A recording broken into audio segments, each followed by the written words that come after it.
Thank you. Thank you. Senator Lujan. Thank you, Mr. Chairman. Thank you all for being here today. Ms. Oz, is the safety of the American people on America's roads important to you? Critical. Would you say it's a top priority? Yes. Would you say it's a #1 priority? It's a critical priority, sir. Appreciate that. You worked at Google X, is that correct? That is correct, sir. On their self-driving cars? It's my understanding that they logged over 100,000 miles on public roads. Is that about right? More than that. More than that? And there was no public disclosure of that, is that correct? Well, at the time, it was much less. We're talking about 2010 period, I presume, right? The testing was in compliant with what the company had? You were on the team at the time and later defended this question saying, quote, keeping the project quiet enabled Google to test under the radar of public opinion and lawmakers. We just didn't want the program to slow down for any reason, end quote. Yeah, that was... If I could finish, Google took it upon themselves to make the decision for the public and for regulators effectively using public roads and by extension, American lives as a test bed. Do you stand by this decision? The decision at the time was accurate, Senator, because there was an absence of any kind of regulatory framework. The testing framework had been received. There was no bill at the time, and the company went ahead and made testing in accordance with the compliance they received. What's up, everybody? Welcome back to the channel. Okay, so we're finally getting off the judicial nominee hearing for a little bit. I came across this clip and I found it fascinating as hell, so I figured you guys might enjoy this. It kind of goes off the rails toward the end, so we're going to get a little bit of off the rails and a little bit of discussion on this thing, so y'all buckle up for that. I love this idea that, oh, well, let's just go ahead and do whatever the hell we want to. Let's test whatever the hell we want to because there's no regulatory framework to stop us from doing so. Like Google, man, they just, wow, is all I can say to that answer right there. But y'all do me a favor, smash that like button for me, subscribe if you're new around here and you want to stay up to date with news and politics and how you're being manipulated by corporate press news articles, because that's what we do around here, folks. Share this video anywhere and everywhere you can, and if you would be so inclined, click that join button, sign up, and become a member. That is the best way to help this channel expand and grow. But without any further ado, let's see what else Google getting themselves into. Do you believe that innovation should be prioritized over public safety and oversight? Absolutely not. Do you stand by that decision then at the time? I was not in the company during that period, during that 2010 period when the vehicles were being tested. I came in 2011. So the comment you're making, sir, was much later on. Is this quote attributable to you, though? Did you say this, keeping the project quiet enabled Google to test under the radar of public opinion and lawmakers? The context was keeping the engineering teams focused, keeping media and other concerning, groups that wanted to know specifics was primarily the reason why we wanted to make sure that we kept the engineering teams focused and that there was no distraction. That was the metaphor that was used to describe that in the context. Is that your quote, though, the one I'm reading? Probably, yes. Probably? I have to see it, but I would imagine I made a comment. I'll get that to you. I'll submit that into the record so we can be certain there. What steps will you take to assure this committee that you'll prioritize safety of the American people over interests of the industry? While we were at Google and developing the program, I was presiding over some of the work that was being done to ensure that we had a program that could not be sinkable, sir. So that meant having extremely caution exercised at every node on the point of departure to recovery or to return of the vehicle to the home base. So that record stands for itself, and it's still probably the safest record in the industry. Appreciate that. I mean, as you've heard from all of our colleagues, public safety matters very much to us. I appreciate you saying it's a top priority, critical priority. That's something I think that we can all agree on. So thank you, Senator. Appreciate your responses there. Mr. Zerzan, you are currently the acting solicitor and principal solicitor at the Department of Interior. Is that correct? Yes, sir. And you previously served as the general counsel and chief administrative officer at the Department of Interior. Is that correct? No, sir. I think that was maybe an energy company I was in that role at. Appreciate that. So would you say you have experience leading a major legal office and advising on federal law and regulatory issues? Yes, sir. Do you have substantive legal experience in transportation law? Not with respect to the department itself, but given the interconnectedness of transportation with everything we do in this country, it's unavoidable. How about infrastructure policy or regulatory issues specific to the Department of Transportation? For example, aviation, rail, highway safety, and motor carrier rules. I am not a lawyer who has a substantial amount of background with that set of laws. Now, the Department of Transportation General Counsel typically needs deep knowledge across transportation-specific sectors. And as you know, our country faces tremendous transportation and safety issues right now. As I was just questioning Ms. Oz, air traffic controllers, autonomous vehicles, rail safety, all the rest. This administration just continues to baffle me with its staffing decisions. There's experts out there that are deep in all of this policy. I appreciate your honesty and your candor in that response, sir. I just don't understand, Mr. Chairman, why, with all the depth of experts in and around specific areas, that sometimes this happens. I just don't understand it. Nothing against you personally. I appreciate the work you do, Department of Interior. I'm sure you are fabulous with the energy companies that you've supported as well. We should nominate you to be at the Department of Energy, or we should put you back into this spot at the Department of Interior, because you're doing well there. But nonetheless, that's just my opinion. Mr. Rutherford, one question I guess I have for you, sir, is January 6th. I'm sorry to bring this up again, but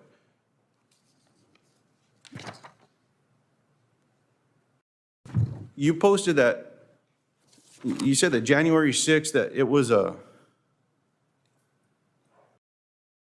disruption.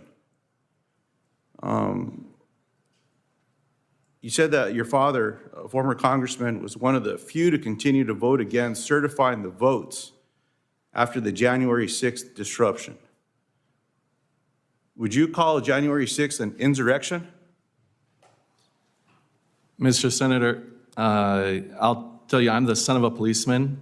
My father, who's a congressman, and I certainly don't condone violence against members of our law enforcement. So if you're speaking to that, that's one thing. If you're speaking to the certification of the vote, I think every member of Congress is required by law to certify the vote, and it's not until Congress has certified a vote that the president is elected. My question is not those Okay. things. My question is very specific. Was January 6th an insurrection? I would leave that to someone else to describe. So you stand by calling it a disruption? It certainly disrupted the process of the day. I mean, look, to your point, I appreciate what you're saying there. People died that day. Officers were beaten.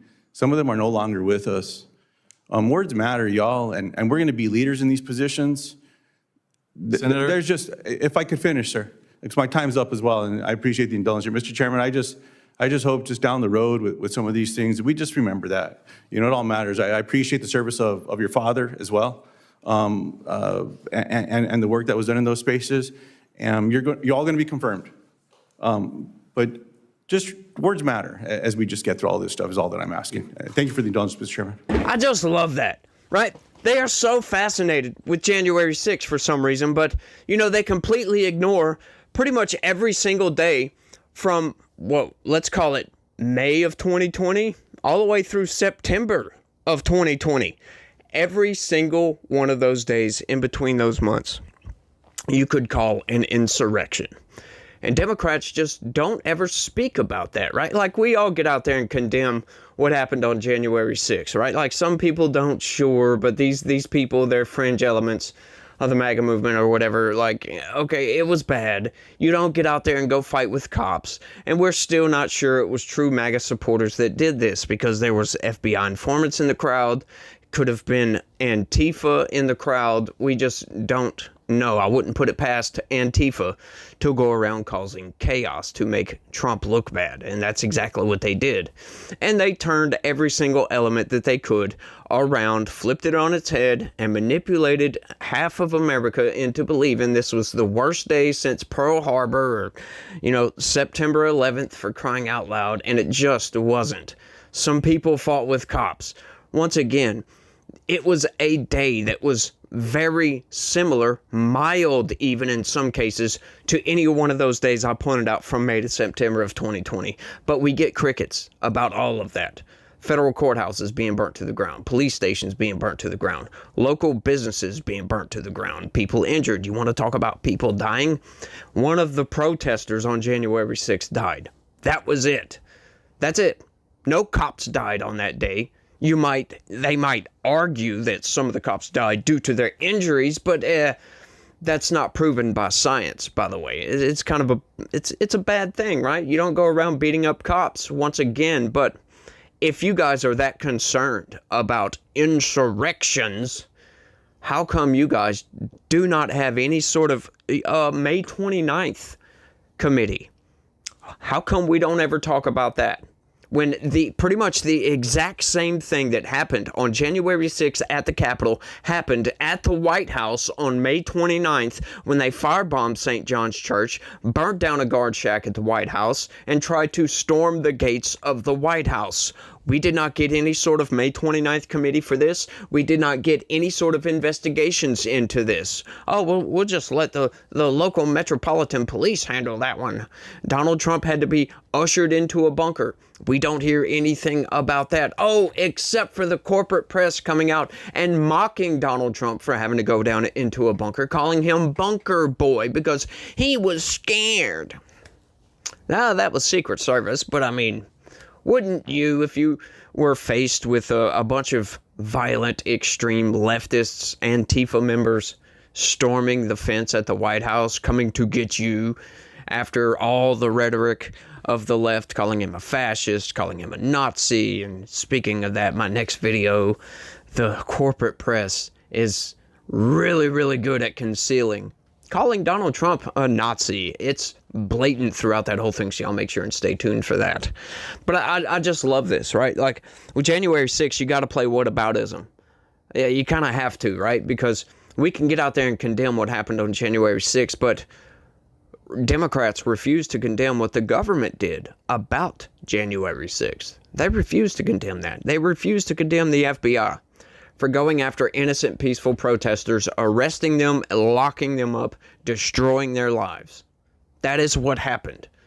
All in some effort to get back at Donald Trump and conservatives for having the audacity to question their government, to criticize their government. It's insane. It really is. Like, I appreciate the candor of that congressman right there, you know, talking about the guy going into the department or whatever, the Department of Transportation, that is, coming out of the Department of Interior, you know, and getting back to that first lady with Google. You know, that's fascinating right there. And I wanted to talk about that a little bit because just because there's no regulatory framework for test driving your autopilot, for crying out loud, doesn't mean it's a good idea to get out there and go do it. Now, it has to be done, to be honest with you, because what the possibilities of this, to be honest, is amazing. They're off the charts. They could actually reduce automotive crashes down to zero, folks. Down to zero. Now, it's hard to do right now because, you know, the technology, it's kind of in its toddler stage, if you will. Some of it works relatively pretty good, right? Like, you can get in your Tesla, click autopilot, and go down the road. As a matter of fact, my wife's car has a similar thing. You know, it's kind of like an auto cruise going on, auto steer or whatever. I can get in that and hit this button and it will keep me in between the lanes. It won't change lanes or anything or make any turns or anything like that, but it's fascinating to use. I love it. But, you know, when we get this autonomous driving everywhere, once everything switches over to where people are no longer driving, automotive crashes will go down to zero. And if that is not an incentive for the government to regulate this, I don't know what would be, because they're constantly thinking about safety, right? And as soon as all cars are autonomous, they can communicate with each other. So traffic jams will go away for the most part, right? Like, sure, you might not eliminate 100% of them, but I could easily see 99, 98% of traffic jams being eliminated just outright, because most traffic jams are caused by car crashes. And if we eliminate car crashes, you eliminate a lot of traffic jams. Plus the traffic jams of where people just aren't paying attention and don't know what the hell they're doing. Speaking of, and I'm speaking to you if you were one of these people that get on the interstate and right before you're about to merge into traffic, you hit your brakes. Why? Why do you people do this? Don't hit the brakes. Speed up. Floor it if you've got to. Do not slow down on an on-ramp. You're asking for somebody to run into the back of you. You're asking to crash your car. You are lucky if you have not crashed doing that, by the way. That's one of my pet peeves. I can't stand when people do this. It is ridiculous when people do that. It's just absurd. But, autonomous driving can fix this, as a matter of fact. Now, I know a lot of people, they love to drive themselves and they don't want this to take place. But, the safety factor involved, just because these cars can communicate with each other telepathically, if you will, right? I love saying that. The Bluetooth is kind of telepathic communications, kind of is in a sense. But, they can communicate with each other. So that situation right there with the car getting on the interstate and maybe them believing they don't have enough room when they have plenty of room. But, that wouldn't happen because a car could slow down, 1 or 2 miles an hour, several hundred feet before that on-ramp because it knows you're coming. And it estimated that if they continue that main speed, by the time you get there, you will run into each other. So one of those vehicles will slow down or speed up or whatever it's got to do, right? It's fascinating. People can't do that. We can't communicate with each other. We can only visually see and base our judgment upon what we would do. And everybody is different. There's like 10 different types of drivers out there, at least 10 different types of drivers out there. So you can never know exactly what somebody's going to do. You don't know if they're going to floor it and speed up. You don't know if they're just going to not pay attention. You don't know if they're going to slow down. You don't know if they're going to slam on their brakes. You don't know if they're just going to swerve over. You have no idea. But, an autonomous vehicle, they don't have pride. They don't have any ego or anything like that. They don't care if they get overtaken by another car. We do. As a matter of fact, I don't like to be overtaken sometimes, but, I'm not going to drive recklessly because of it. I'm usually not overtaken, to be honest with you. When I'm on the interstate, I go a little bit fast, but, it is what it is. I don't go at a crazy breakneck speed, for crying out loud. I might go a little bit over the limit, but, it is what it is. I think just about everybody goes a little bit over the limit for the most part. But, I just love these topics like this and talking about stuff like this, the derangement of January 6th and the derangement of autonomous driving. And, some people's resistance to the autonomous driving is fascinating to me because, like I said, if you can eliminate car crashes, tens of thousands of people die every year because of a car crash, right? That would eliminate DUIs, for crying out loud. Absolutely eliminate DUIs. Because now you could go to the bar and get drunk and get in your car, and your car will be the designated driver and take you home. Nothing to worry about, folks. Seriously. It's fascinating. And I can't wait for that day, to be honest with you. I can't wait for that day. They do need to regulate, like maybe we need more racetracks so people that do like driving, like myself, can get out there and go race around on a track or something like that to get our driving fix, if you will. I love it. That there's going to be resistance. There's going to be a lot of resistance from a lot of people. But, I think ultimately, the benefits outweigh the takeaways, if you will. The pros outweigh the cons, however you want to put it. I think it'll happen one day, folks. So this technology is necessary to implement autonomous driving vehicles. It's going to be all over the place, folks. So get ready for that. But, speaking of that, this is not financial advice.